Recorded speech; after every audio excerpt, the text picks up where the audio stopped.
નમસ્કાર વિદ્યાર્થી મિત્રો, કેમ છો બધા? મજામાં?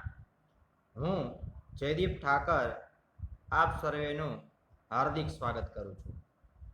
વિદ્યાર્થી મિત્રો, તેમજ તમને ખાસ જણાવવાનું કે મારી આ યુટ્યુબ ચેનલને સબસ્ક્રાઈબ કરીને લાઈક કરી દેશો. વિદ્યાર્થી મિત્રો, આજે આપણે ધોરણ 9 વિષય સંસ્કૃત પ્રકરણ નંબર 12 સુભાષિત સપ્તકમ 7 સુભાષિતો જે આપણા પ્રથમ સેમેસ્ટરમાં એટલે કે પ્રથમ સત્રમાં ભણવામાં આવે છે, જેના વિશે આજે આપણે ભણીશું. વિદ્યાર્થી મિત્રો, તમારી સામે પાઠ્યપુસ્તક રહેલું છે, જેમાં આપ ધ્યાન આપશો અને આ સરસ મજાનું આપણું આ પ્રકરણ જેને સમજવાનો પ્રયત્ન કરશો. સૌપ્રથમ પ્રસ્તાવનાથી શરૂઆત કરીએ. સુભાષિત એટલે સુંદર ઉક્તિ અથવા બોધવચન. સુભાષિતનો અર્થ અહીંયા દર્શાવ્યો છે કે સારી રીતના જે બોલાયેલી પંક્તિ હોય તેને સુભાષિત કહેવાય છે. બોધવચનના નામથી પણ સુભાષિત છે તેને દર્શાવવામાં આવ્યું છે. સંસ્કૃતના સુભાષિતોની અનેક વિશેષતાઓ છે. એક તો આ સુભાષિતો ગાગરમાં સાગર ભરી દેતા લઘુપદ્યો હોય છે. તેથી જનજનના કંઠે ગવાતા રહીને સતત વહેતા રહે છે અને વ્યક્તિને જીવનનું ભાથું પૂરું પાડે છે. વિદ્યાર્થી મિત્રો, અહીંયા આપણે જે સુભાષિતની વાત કરીએ છીએ, આપણા પ્રકરણમાં જે સુભાષિતો રહેલા છે એ સુભાષિત માટે આગળ કીધું કે ગાગરમાં સાગર રહેલો છે, કે ઘણી બધી બાબતો તેની અંદર એવી છુપાયેલી છે કે જેનાથી આપણું જીવન જે છે એ ગુણમય બનતું હોય છે, આપણું જીવન એક આદર્શ બનતું હોય છે. લોકોના જનજનના કંઠે આ સુભાષિતો જે છે તેના વિચારો તેમજ સુભાષિતો જે છે એ રહેલા હોય છે. અને વ્યક્તિ જે છે એ વ્યક્તિને પોતાના જીવનનું જે ભાથું જે કહી શકાય, જીવન માટે સારી રીતના જીવન કઈ રીતે જીવવું તે પણ આ સુભાષિતોના માધ્યમથી જાણવા મળતું હોય છે. ઘણા બધા ગુણો જે છે એ ગુણોની વૃદ્ધિ કઈ રીતના થાય, તો દરેક બાબતો જે છે જે આપણને આ સુભાષિતોના માધ્યમથી ખ્યાલ આવશે. બીજું, સંસ્કૃત સુભાષિતો વૈશ્વિક ભાવનાના પોષક અને તોષક છે. વિશ્વ માટે પણ પોષણ આપવાનું કામ અને વિશ્વ માટે પણ સંતોષ આપવાનું કામ જો કોઈ કરનારું હોય તો એ છે આ સુભાષિત છે. તથા સાથે સાથે ભારતીય સંસ્કૃતિના ઉદાત્ત વિચારો અને સંસ્કારોના પ્રવાહક પણ છે. આ સુભાષિતો આપણી ભારતીય સંસ્કૃતિ કેટલી ઉન્નત છે, તેમજ સાથે સાથે સંસ્કારોના પ્રવાહની અંદર સતત વધારો કરનારું જો કોઈ હોય તો એ પણ છે આ સુભાષિત છે. માટે જ સુભાષિત માટે એવું પણ ત્યાં એક પંક્તિમાં કહ્યું છે કે સુષ્ઠુ ભાષિતમ ઇતિ સુભાષિતમ. સારી રીતના બોલાયેલી જે પંક્તિ હોય છે તેને પણ સુભાષિત કહી શકતા હોઈએ છીએ. સુભાષિતના માધ્યમથી વિનય, વિવેક, સંસ્કાર, આચરણ વગેરે ઘણી બધી બાબતો જે છે જે આપણા જીવનમાં પરિવર્તન લાવતું હોય છે. ત્યારબાદ બીજા ફકરામાં કહે છે, આપણા પૂર્વજ વિદ્વાનોએ પોતાની દીર્ઘદ્રષ્ટિથી જે તે વખતે જે જીવન મૂલ્યોની પ્રાપ્તિ કરી હતી તેને આગામી પેઢી સુધી પહોંચાડવા માટે આ સુભાષિતોની રચના કરી છે અને તે પ્રજામાં સુપ્રસિદ્ધ પણ થયા છે. આપણા જે પૂર્વજો જે હતા તેઓએ ખૂબ જ પોતે લાંબો વિચાર કર્યો છે.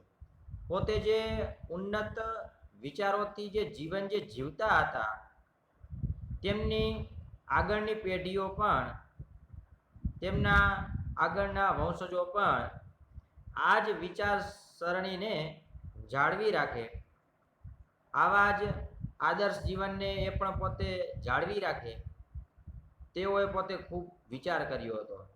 અને એવા જીવન મૂલ્યોની પ્રાપ્તિ માટે થઈને આ સુભાષિતોની રચના કરવામાં આવેલી છે, જે પ્રજામાં સુપ્રસિદ્ધ થયેલી છે. ત્યારબાદ આગળ જોઈએ.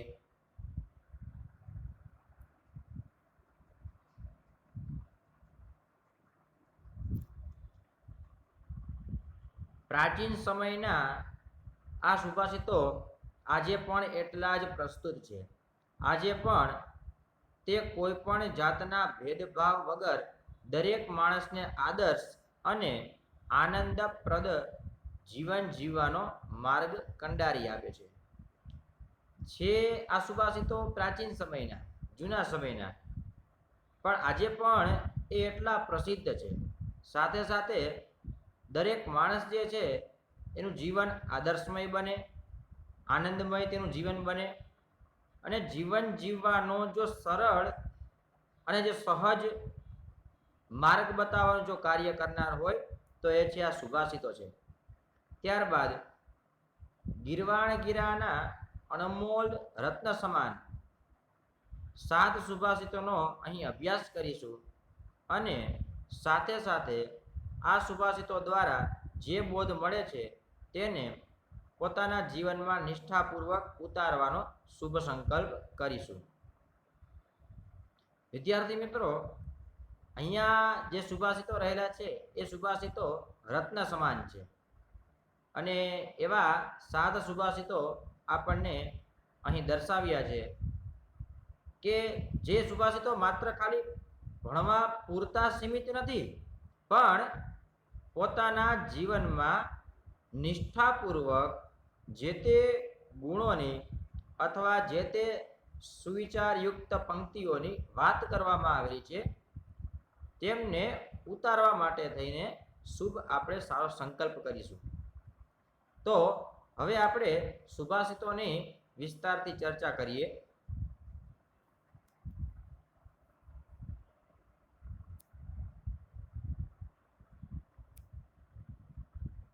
વિદ્યાર્થી મિત્રો, હું સર્વપ્રથમ સુભાષિત કઈ રીતે બોલાય તે હું બોલું છું, અને ત્યારબાદ આપણે એને વિસ્તારથી સમજીશું.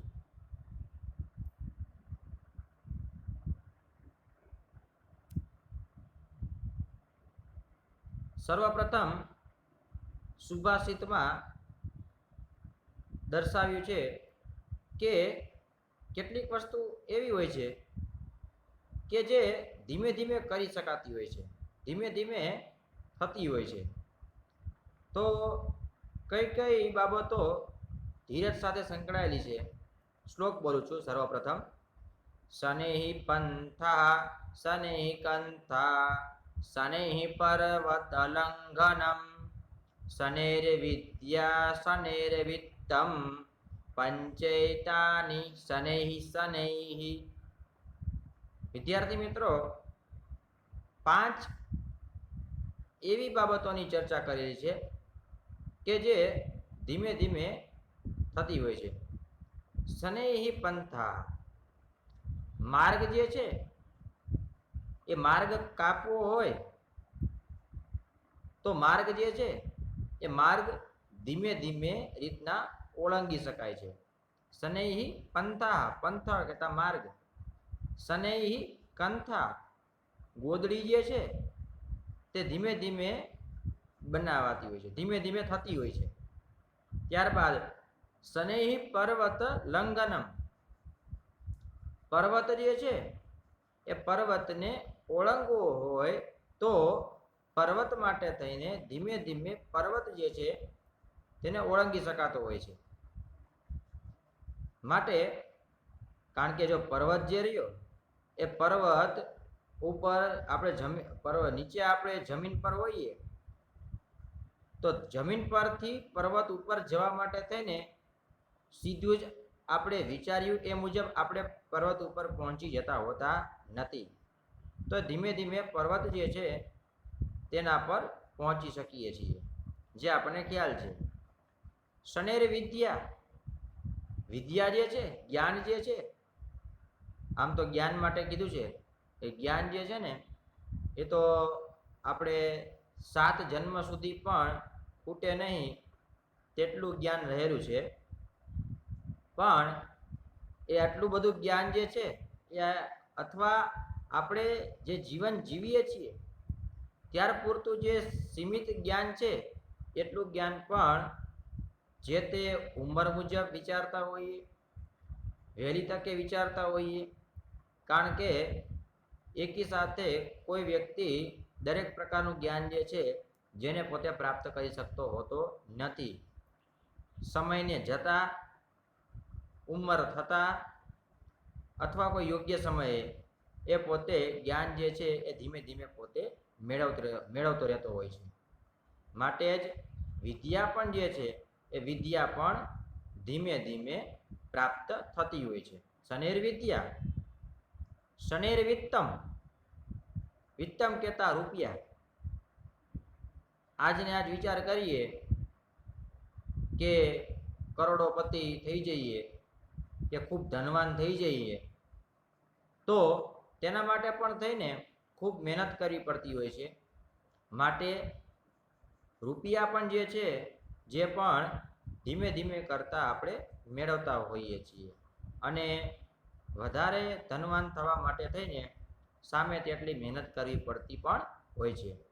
પંચૈતાની શનૈઃ શનૈઃ, અને આ 5 જે છે જે આપણે ધીમે ધીમે કરી શકાતી હોય છે.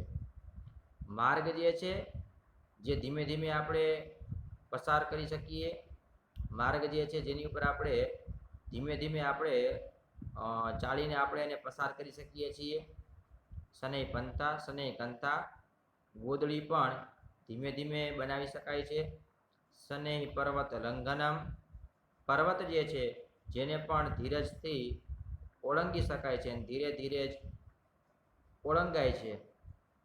શનેર વિદ્યા, વિદ્યા પણ ધીમે ધીમે પ્રાપ્ત થતી હોય છે. શનેર વિત્તમ, રૂપિયા પૈસા જે છે એ પણ આપણને ધીમે ધીમે પ્રાપ્ત થતા હોય છે. તો આ રીતના સંપૂર્ણ શ્લોકનો અર્થ થાય છે. ત્યારબાદ બીજા શ્લોકમાં ચર્ચા કરીએ તે પહેલા શ્લોક બોલું છું.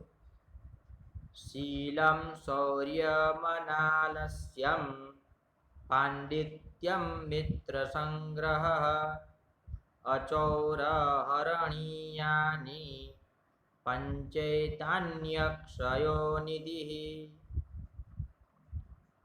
5 વસ્તુઓ એવી છે કે જે અખૂટ ખજાનો છે.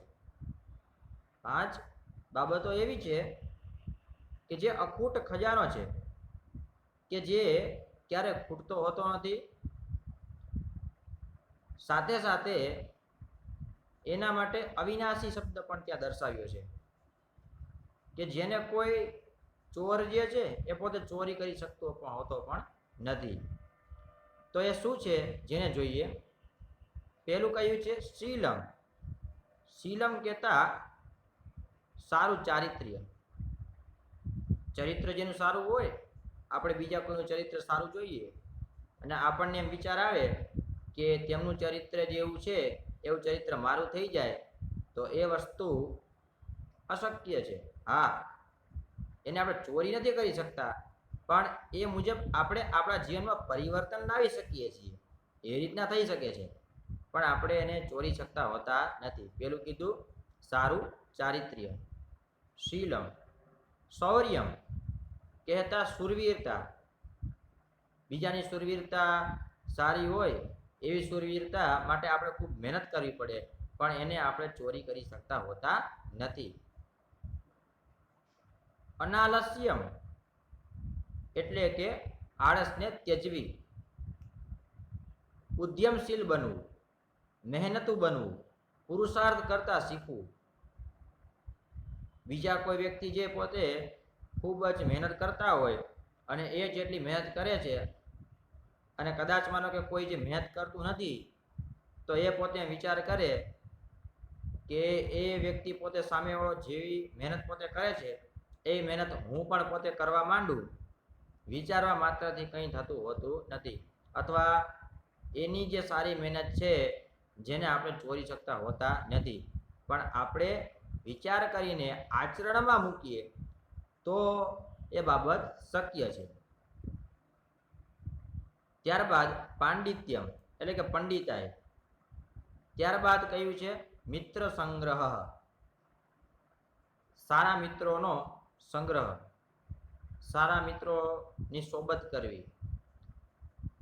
આ દરેકે દરેક બાબતો જે છે કેવી છે તો ત્યાં કહે છે અચૌર અરણ્યાની પંચેતાની ક્ષયોનિધિ.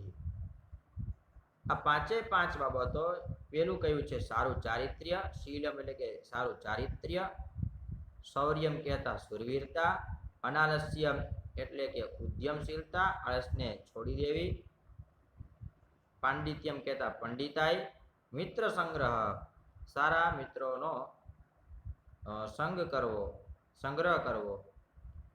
તો આ પાંચ વસ્તુ એવી છે જેને ક્યારેય ચોરી કરી શકતા હોતા નથી. એ અવિનાશી ખજાનો છે, અખૂટ ખજાનો છે. તો આ પ્રમાણે સંપૂર્ણ બીજા શ્લોકનો અર્થ થાય છે. ત્યારબાદ ત્રીજા નંબરના શ્લોક પર ચર્ચા કરીએ તેની પહેલા શ્લોક બોલું છું. સંહતિ શ્રેયસી પુંસામ વિગુણેષ્વપી બંધુષુ તુષૈરપી પરિભ્રષ્ટા ન પ્રરોહંતિ તંડુલાહ. સરસ મજાના આ શ્લોકમાં વાત કરવામાં આવી છે. વિદ્યાર્થી મિત્રો, આપણે સંગઠન વિશેની, એકતા વિશેની આપણે 9મા ધોરણમાં પ્રકરણમાં ચર્ચા કરી ચૂક્યા છીએ. તો અહીંયા એવી જ કંઈક વાત આપણને આ શ્લોકના માધ્યમથી જોવા મળશે. વિગુણેષ્વપી બંધુષુ, વિરોધી ગુણો ધરાવનાર શું કહે છે ત્યાં? વિગુણેષ્વપી બંધુષુ સંહતિ શ્રેયસી પુંસામ. કે વિગુણેષ્વપી બંધુષુ, વિરોધી ગુણો ધરાવનારા સગાઓમાં પણ એકતા જે છે એ કલ્યાણકારી હોય છે. આપ સમજી લો કે જે તે કોઈ સગાવાળા જે છે તો સ્વાભાવિક રીતના મતભેદ થઈ શકે, એકના વિચાર બીજાની સાથે ન મળતા એવું બની શકે, પણ એ વાત તો દરેક સાથે જોડાયેલી છે. પણ જે સગાઓ રહેલા છે એ સગાઓમાં મતભેદ ભલે રહેલા હોય, પણ કહેવાનું તાત્પર્ય અહીંયા એક જ છે કે જે સગાઓ રહેલા છે એ સગાઓમાં એકતા જે છે એ કલ્યાણકારી હોય છે. જેમ કે કદાચ માનો કે કોઈ બે સગા જે છે જેના બંને સગા જે છે એ પોતે નાના મોટા પ્રકારનો મતભેદ રહેલો છે, એટલા માટે થઈને એટલો સારો સંબંધ ના હોય, પણ કદાચ કોઈ સંકટનો સમય કોઈને આવી ચડે છે ત્યારે એવા સમયગાળા દરમિયાન મતભેદ જે છે એ બાબતનો વિચાર ત્યજીને અને જે તે પરિવાર કે સગાઓ એ પોતે સંકટમાં હોય તો તેની સાથે જોડાવું જોઈએ. સંગઠન હોવું ખૂબ જ જરૂરી છે. એકતાના લીધે દરેક વ્યક્તિઓનું કલ્યાણ થતું હોય છે. એટલા માટે ત્યાં કહે છે કે વિગુણેષ્વપી બંધુષુ સંહતિ શ્રેયસી પુંસામ. વિરોધી ગુણો ધરાવનારા સગાઓમાં પણ એકતા જે છે, સંગઠન જે છે એ કલ્યાણકારી હોય છે. નીચે ત્યાં ઉદાહરણ આપ્યું છે, તુષૈરપી પરિભ્રષ્ટા ન પ્રરોહંતિ તંડુલાહ. કુસ્કાઓથી છૂટા પડેલા ચોખાના દાણા જે છે એ ઉગતા હોતા નથી. તો વિદ્યાર્થી મિત્રો, જીવનમાં આપણા માટે સંગઠન, એકતા ખૂબ જ જરૂરી હોય છે. ત્યારબાદ આગળના શ્લોકમાં વિસ્તારથી ચર્ચા કરીએ ત્યાર પહેલા હું શ્લોક બોલું છું. નાસ્તિ મેઘ સમમ તોયમ નાસ્તિ ચાત્મ સમમ બલમ નાસ્તિ ચક્ષુઃ સમમ તેજો નાસ્તિ ધાન્ય સમમ પ્રિયમ. પ્રથમ પંક્તિ જે છે ત્યાં દર્શાવ્યું છે નાસ્તિ મેઘ સમમ તોયમ નાસ્તિ ચાત્મ સમમ બલમ. આપણે ગુજરાતીમાં એક પંક્તિ છે કે આપ સમાન બળ નહીં અને મેઘ સમાન જળ નહીં. તો એ જે સુવિચાર રહેલો છે તો જે બાબતની ચર્ચા અહીંયા રહેલી છે. નાસ્તિ મેઘ સમમ તોયમ, તોયમ કહેતા જળ, મેઘ સમાન જળ નથી. કારણ કે બીજા બધા જળો રહેલા છે પણ બધા જ જળ જે તે જગ્યા પર રહેલા છે એ બધા જળો જે આપણે જે નદી છે, નાળા છે, સરોવરો છે, તો બધું જ જે રહ્યું એ વાદળ જે છે એ વાદળના એમાંથી જે વરસાદ જે થાય છે જેના માધ્યમથી જે ભરાતા હોય છે. તો એ જળ જે છે એટલા માટે ત્યાં કહ્યું છે કે મેઘ સમાન જળ નહીં. નાસ્તિ ચાત્મ સમમ બલમ, આપ સમાન બળ નહીં. પોતે જ મહેનત કરીને અને પોતે જે મહેનત કરીએ એના સિવાય બીજું એક મોટું બળ હોઈ જ ન શકે ક્યારે. કારણ કે બીજાના ભરોસા પર રહીએ તો આપણે ઘણા આપણે પાછળ રહી જતા હોઈએ છીએ અને સાથે સાથે આપણે લાચાર પણ બનવું પડતું હોય છે. માટે પોતે જ મહેનતુ બનીએ,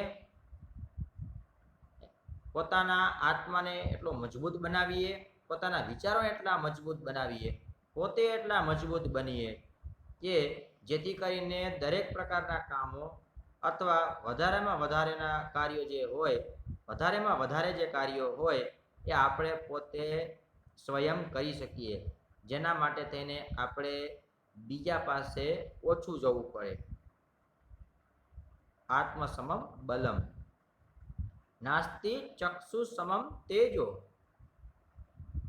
આંખ સમાન તેજ નથી. નાસ્તિ ધાન્ય સમમ પ્રિયમ, અને ધાન્ય ની સમાન કંઈ પણ વસ્તુ પ્રિય નથી. આપણને ખોરાકમાં ખ્યાલ હશે કે બીજી બધી વિવિધ પ્રકારની બધી જે વાનગીઓ રહેલી હોય છે પણ જે ધાન્ય જે છે એની અંદર એક મીઠાશતા રહેલી હોય છે. તો ધાન્ય સમાન કંઈ પ્રિય નથી. ત્યારબાદ આગળના શ્લોકમાં ચર્ચા કરીએ.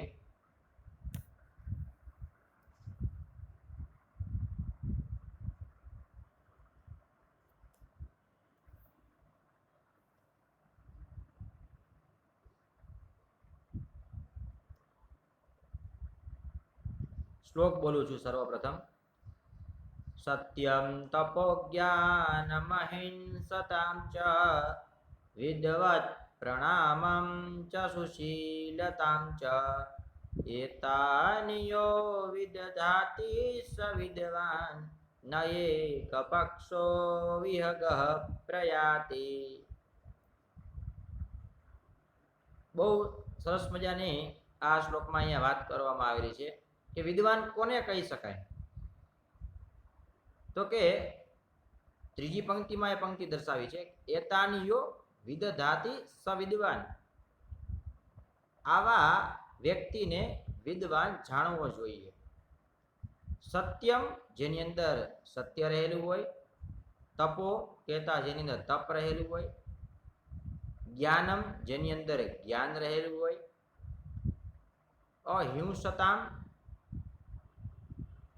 જે હિંસા ન કરનારા હોય, વિદવત પ્રણામમ જે વિદ્વાનોને પ્રણામ કરતા હોય, સુશીલતા જેની અંદર સુશીલતા રહેલી હોય, એતાનિયો વિદધાતિ સ વિદ્વાન જેની અંદર સત્ય, તપ, જ્ઞાન, અહિંસા વિદ્વાનોને પ્રણામ કરવા અને સુશીલતા જેની અંદર રહેલી હોય એને વિદ્વાન સમજવા જોઈએ, જાણવા જોઈએ.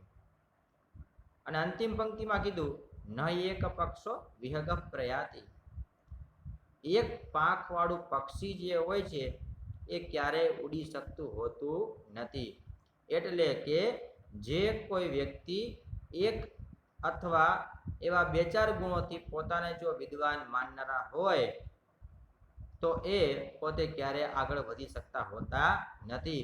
માટે જીવનમાં ઘણા બધા ગુણોથી વ્યક્તિ જે છે એ પોતે વિદ્વાન બનતા હોય છે અને પોતાના સરળતાના માધ્યમથી સરળતયા સારી રીતના લોકો જે છે એ પોતે વધારેમાં વધારે ગુણોને પોતાના જીવનમાં ઉતારે એ જ વ્યક્તિ પોતે મહાન બનતા હોય છે, મહાપુરુષ પણ બનતા હોય છે. આખા શ્લોકનો અર્થ જોઈએ, જેની અંદર સત્ય, તપ, જ્ઞાન, અહિંસા, વિદ્વાનોને પ્રણામ કરવા અને સુશીલતા જેની અંદર રહેલી હોય તેને વિદ્વાન જાણવા જોઈએ. એક પાંખવાળું પક્ષી ક્યારેય ઉડી શકતું હોતું નથી એવું ત્યાં દર્શાવે છે. ત્યારબાદ આગળનો શ્લોક જોઈએ. કાષ્ઠાદગ્નિ જાયતે મધ્યમાનાત ભૂમિસ્થોયમ હન્યમાના દદાતિ સ્વોત્સાહાનામ નાસ્ત્ય સાધ્યમ નરાણામ માર્ગારબ્ધઃ સર્વયત્નઃ ફલંતિ. વિદ્યાર્થી મિત્રો, છેલ્લી જે પંક્તિ છે માર્ગારબ્ધઃ સર્વયત્નઃ ફલંતિ એ એક સરસ મજાનો સુવિચાર છે. યોગ્ય રીતના આરંભેલા દરેક જે પ્રયત્નો હોય છે એ સફળ થતા હોય છે. સર્વપ્રથમ આપણે હવે શ્લોકથી શરૂઆત કરીએ છીએ. કાષ્ઠાદગ્નિ જાયતે મધ્યમાનાત. કાષ્ઠ કહેતા લાકડું, મધ્યમાનાત શું કહે છે ત્યાં કે કાષ્ઠાત અગ્નિ મધ્યમાનાત જાયતે. લાકડામાંથી અગ્નિ જે છે એ ખૂબ મથવાથી ઉત્પન્ન કરી શકાય છે. ભૂમિ તોયમ હન્યમાના દદાતિ. શું કહે છે કે ત્યાં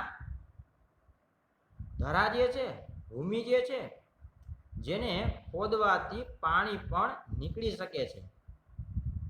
સોત્સાહાનામ નાસ્ત્ય સાધ્યમ નરાણામ. ઉત્સાહી વ્યક્તિ હોય છે એ ઉત્સાહી વ્યક્તિ માટે થઈને કઈ પણ વસ્તુ ક્યારેય અશક્ય હોતી નથી, એટલે કે શક્ય જ હોય છે. જે વ્યક્તિઓ કે જે વિદ્યાર્થીઓ જે પોતે કોઈ પણ કાર્ય કરવા માટે થઈને ઉત્સાહી હોય છે એમના માટે ક્યારેય કોઈ પણ બાબત, કોઈ પણ વસ્તુ અશક્ય હોતી નથી. અને અંતિમ પંક્તિમાં કીધું માર્ગારબ્ધઃ સર્વયત્નઃ ફલંતિ. યોગ્ય રીતના આરંભેલા જે પ્રયત્નો હોય છે જે સફળ થતા હોય છે. આખા શ્લોકનો અર્થ જોઈએ. લાકડામાંથી અગ્નિ ખૂબ જ મથવાથી ઉત્પન્ન કરી શકાય છે. જમીનમાંથી કહેતા ભૂમિમાંથી એને ખોદવાથી પાણી પણ નીકાળી શકાય છે. ઉત્સાહપૂર્વક કાર્ય કરવાથી કોઈ પણ અઘરું જે કામ છે એને પાર પાડી શકાય છે. એ કામ ક્યારેય અઘરું હોતું નથી. અને યોગ્ય રીતના આરંભેલા દરેક જે પ્રયત્નો જે છે જે સફળ થતા હોય છે. તો આવા વિચારો, આવા સરસ મજાના ગુણો જે છે, સરસ મજાની જે બાબતની જે વાત કરવામાં આવેલી છે જેને આપણા જીવનમાં ઉતારીએ. ત્યારબાદ અંતિમ શ્લોક. પાત્રમ ન તાપયતિ નૈવ મલમ પ્રસૂતે સ્નેહમ ન સંહરતિ નૈવ ગુણાન ક્ષિણોતિ દ્રવ્યાવસાન સમયે ચલતામ ન દત્તે સત્પુત્ર એષ કુલ સત્મનિકોપી દીપઃ. વિદ્યાર્થી મિત્રો, અહીંયા છેલ્લી પંક્તિમાં કીધું સત્પુત્ર એષ કુલસત્મનિ કોપી દીપ. કે સત્પુત્ર ની અહીંયા વાત કરવામાં આવી છે કે સારો જે પુત્ર જે હોય છે એ પોતે કેવો હોય છે, પણ અહીંયા આપણા માટે એક બાબત એ સમજવા જેવી છે કે સારો જે પુત્ર જે છે, જેને જે દીપ હોય, દીવો જેને આપણે કહીએ છીએ, એની સમાન તેને સરખાવવામાં આવ્યો છે. તો શું કહે છે ત્યાં કે સત્પુત્ર એષ કુલ સદ્મનિ કોપી દીપ. કે સત્પુત્ર રૂપી આ દીવો આ ભવનમાં કંઈક અલગ જ પ્રકારનો પોતે પ્રકાશમાન થઈ રહ્યો હોય તેવું જણાઈ રહ્યું છે. વિસ્તારથી તેને સમજીએ કે પાત્રમ ન તાપયતિ. આ સત્પુત્ર રૂપી જે દીવો જે છે, એટલે કે આ સત્પુત્ર જે છે, એ સત્પુત્ર એટલે અહીંયા જે દીવાની જે વાત કરવામાં આવેલી છે એના માધ્યમથી આપણે સમજીએ છીએ. પાત્રમ ન તાપયતિ. દીવો જે છે, દીપ જે છે, એ પાત્રને ક્યારેય ગરમ કરતો નથી. નૈવ મલમ પ્રસૂતે. એ દીવો જે છે એ મેષને પણ ક્યારેય ઉત્પન્ન કરતો હોતો નથી. સ્નેહમ ન સંહરતિ. દીવો જે છે એ તેલને ક્યારેય પણ પૂર્ણ થવા દેતો નથી. નૈવ ગુણાન ક્ષીણોતિ. એ દીવો જે છે એ ગુણોને ક્યારેય પણ ક્ષીણ થવા દેતો નથી. દ્રવ્યાવસાન સમયે ચલતામ ન ધત્તે. આ દીવો જે છે એ દ્રવ્યનો નાશ થઈ જાય તો પણ એ પોતે ચલિત થતો હોતો નથી. હવે વિદ્યાર્થી મિત્રો, અહીંયા જે સત્પુત્ર જે છે, સારો જે પુત્ર જે છે, એ પોતે કેવો હોય છે કે એ પોતે ક્યારેય પોતે ગુસ્સે ન થાય. એ પોતે એને ક્યારેય પણ પોતાને એવા એમ કહેવાય કે દુર્વિચાર એને પોતાના ન આવે. એ જે સત્પુત્ર જે છે એ પોતે સ્નેહમ ન સંહરતિ. સત્પુત્ર હંમેશાને માટે બીજાને પ્રેમ જ આપતો રહે છે. સારો પુત્રો જે હોય છે એના ગુણો ક્યારેય ક્ષીણ થતા હોતા નથી. એ તો દિન પ્રતિદિન સારા ગુણો મેળવવા માટે પ્રયત્ન કરતો હોય છે. દ્રવ્યાવસાન સમયે ચલતામ ન ધત્તે. સારો જે પુત્ર જે હોય છે એ દરેક બાબતો સાથે સંકળાવા માટે પ્રયત્ન કરતો હોય છે, અને સાથે સાથે પોતાના જીવનમાં પોતાનું નામ રોશન થાય, પોતાના પરિવારનું નામ રોશન થાય, એવા દરેક પોતે પ્રયત્નો કરતો હોય છે. અને આવો જે સત્પુત્ર રૂપી દીવો જે છે, દીવો આપણને ખ્યાલ છે કે દીપ હોય એ ખૂબ જ પોતે ચારેય બાજુ પ્રકાશ પોતે ફેલાવતો હોય છે. એમ આ સત્પુત્ર જે છે એ પણ દરેક જગ્યા પર પ્રકાશ ફેલાવનારો હોય છે. તો આપણે પણ આપણા જીવનમાં સત્પુત્ર જેવા બનવાના પ્રયત્ન કરીએ. વિદ્યાર્થી મિત્રો, આ પ્રકરણ જે છે જેના 7 સુભાષિતો કે જે ખૂબ જ સરસ મજાના છે, આમાંથી દરેક સુભાષિતમાંથી આપણને કંઈક ને કંઈક મળે છે. માટે જીવનમાં ઉતારીને આવા વિચારોને આપણે આચરણમાં મૂકીએ, એ જ વિનંતી સહ અહીંયા આપણું આ પ્રકરણ પૂર્ણ થાય છે. નમો નમઃ.